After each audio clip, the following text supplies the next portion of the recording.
Balance de lo que ha sucedido hoy aquí en la reunión de la bicameral. A ver. Balance de lo que ha sucedido hoy en la bicameral. Bueno, hoy se ha tomado la decisión de habilitar en simultáneo el tratamiento del DNU 70, que por supuesto por su envergadura es el más relevante, pero en simultáneo todos los DNU que tiene pendiente la Comisión Bicameral por haber estado tantos años sin actividad. Eso me parece es importante hacerlo con celeridad porque los nuevos DNU van llegando por semana y tenemos que tratar de adaptarnos a poder tratarlos cada vez que van saliendo, cumpliendo el plazo de 10 días. Así que, a su vez, ¿tiene que reverse el tratamiento de los DNU? Eso, perdón, antes termino con él. Y lo segundo que se ha resuelto, que me parece muy relevante en el marco del DNU 70, es citar para el día martes de la semana que viene a un listado de 10 funcionarios encabezados por el jefe de gabinete, el ministro de Economía, el secretario de Salud, en fin, un listado que tiene que ver con la materia del DNU, precisamente para poder determinar, en función de las intenciones que tuvo el Ejecutivo, si existió necesidad y urgencia, y además algo mucho más práctico. Estamos viendo, en función de las notas que se van presentando, que el Senado tiene aparentemente la voluntad de rechazar el DNU, y me parece muy importante que el Ejecutivo entienda que la única manera de salvar las cuestiones relevantes en sentido positivo, que yo personalmente considero que tiene el decreto, es darle tratamiento por ley.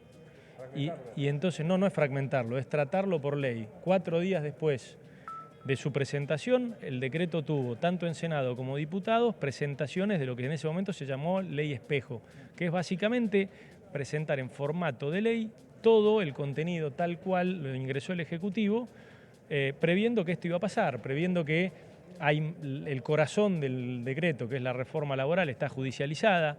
Imagínense qué empresario, qué pyme, qué emprendedor va a tomar una decisión en función de reformas que están judicializadas y potencialmente rechazadas por al menos una de las dos cámaras del Congreso. Es decir, el DNU pierde su sentido porque pierde la efectividad. Eso solamente lo puede reemplazar una ley.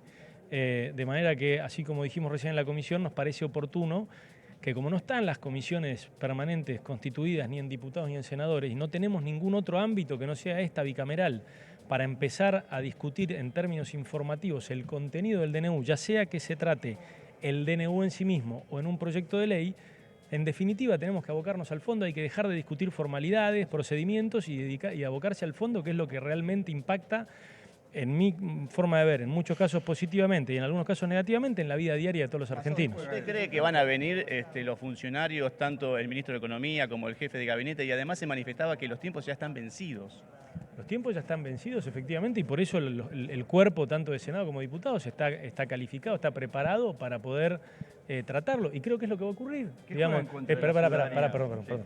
Creo que es lo que va a ocurrir. De hecho, las notas están sucediendo en el Senado, principalmente, ya demostrando que hay un número suficiente como para que la sesión arranque, y supongo que el sentido va a ser el rechazo, de manera que eso no impide que utilicemos el contexto de la comisión bicameral para poder citar a los funcionarios y que expliquen en qué pensaron que era necesario y urgente cada uno de los 16 temas diferentes, y que nos empecemos a preparar precisamente para lo que yo creo que va a terminar ocurriendo, que va a ser una discusión por ley adentro del Congreso, con el formato que esto siempre debiera haber tenido, y que entonces va a ser muy relevante las explicaciones informativas que den los funcionarios. ¿Qué espera para mañana la palabra del presidente? ¿Tienen preparada alguna acción si llega a tener palabras que consideren agraviantes hacia los diputados? A ver, eso depende más de él que de nosotros. Es decir, esta idea de que se puede gobernar por el Congreso, sin el Congreso, cae de Maduro, que más tarde o más temprano va a quedar a las claras que no es así. Es decir, no se puede gobernar sin ley.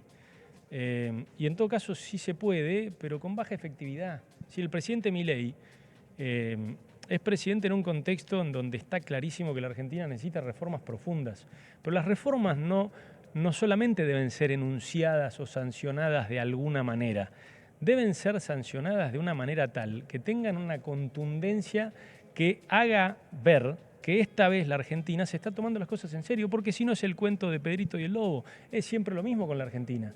Sacamos una ley por un voto de diferencia, por un decreto que después no lo judicializan, se opera en la Corte lo deja firme. ¿Ustedes creen realmente que eso después va a tener algún impacto real?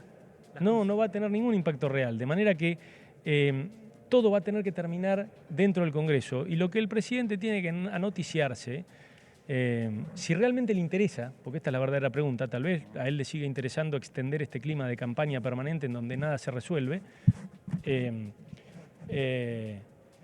pero si realmente le interesa resolver el destino de los argentinos y no simplemente ser un referente internacional de lo que podría hacerse pero no se logra hacer, si realmente le interesa, él tiene que anotar, tiene que notificarse que en el Congreso hay una mayoría que acepta el rumbo de fomentar la iniciativa privada, de regular la economía, de fomentar las exportaciones. Lo que no acepta una mayoría es hacerlo a las atropelladas, de una manera absolutamente insustentable, sin utilizar los resortes que perfeccionan las medidas, porque la verdad es que este gobierno dista de ser perfecto y como hemos visto en la ley Ómnibus, cuando en un cuarto, entre 4 paredes, 5 funcionarios que no representan la heterogeneidad de la Argentina, que sí representa el Congreso, legislan, a veces mandan errores y horrores. Entonces esto se perfecciona. ¿Qué consecuencias, diputado, gobernar sin pasar por el Congreso? Y la consecuencia más importante es que no hay largo plazo. La Argentina no necesita mesías.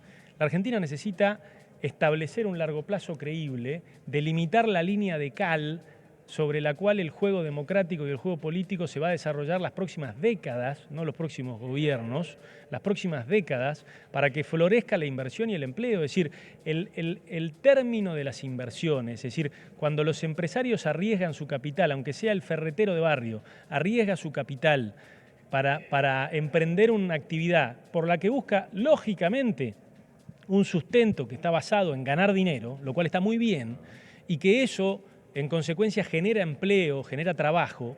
Para tomar esa decisión necesita creer, necesita confiar en un largo plazo y entender que un cambio de gobierno se puede dar de manera pacífica, aún entre signos políticos distintos, sin alterar las normativas aduaneras, comerciales, tributarias, productivas, de manera tal que lo que él planificó en un momento ya no valga. Hoy no hay seguridad jurídica.